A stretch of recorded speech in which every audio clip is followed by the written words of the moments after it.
బాహుబలి 2 తరువాత రాజమౌళి మహేష్ బాబుతో సినిమా తీస్తాడా లేక ఎన్టీఆర్ తోనా లేదంటే పవర్ స్టార్ తోనా టాలీవుడ్ వదిలి బాలీవుడ్ వెళ్ళి అమీర్ ఖాన్ తో మూవీ చేసేస్తాడా ఇలా ఎన్నో ప్రశ్నలు వీటన్నిటికీ క్లారిటీ వచ్చింది ఇప్పుడు.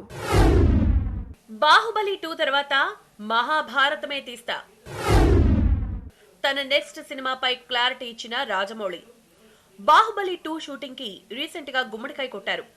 ఇక మూవీ ఏప్రిల్ 28న విడుదల కానుంది. దాంతో రాజమౌళి నెక్స్ట్ మూవీ ఏంటనే దానిపై రకరకాల ఊహాగానాలొచ్చాయి.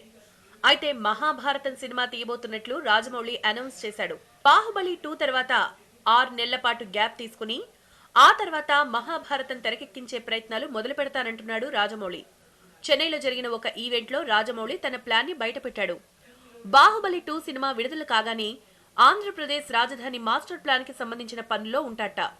అమరావతిలో కట్టబోయే ప్రభుత్వ భవనాలు ఎలా ఉండాలో రాజమౌళి సలహాలు ఇవ్వనున్నాడు. ఇక 2017 చివర్లో మహాభారతం సినిమాని తీసేందుకు కసరత్తు మొదలు పెడతాడు. రాజమౌళి తన తదుపరి చిత్రాన్ని మహేష్ బాబుతో తీస్తాడని ఆ మధ్య ప్రచారం జరిగింది. అలాగే గరుడ అనే మూవీ తీస్తాడని పుకారొచ్చింది. అయితే ఇప్పుడు ఈ విషయంలో క్లారిటీ ఇచ్చాడు. తెలుగు, తమిళం, హిందీ సినిమా రంగాలకి చెందిన పలువురు టాప్ స్టార్స్ తో మహాభారతం సినిమాని తెరకెక్కిస్తాట.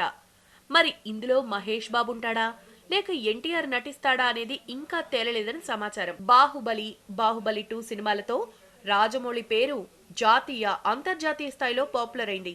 దేశంలో ఉన్న అన్ని భాషలకు చెందిన టాప్ హీరోలు ఆయన డైరెక్షన్ లో నటించేందుకు ఆసక్తి చూపుతున్నారు. అయితే మహాభారతం సినిమాతో బాలీవుడ్ లోకి ఎంట్రీ ఇచ్చే అవకాశం కనిపిస్తోంది. మహాభారతం సినిమాని మెయిన్ గా హిందీలో తీస్తారని సమాచారం.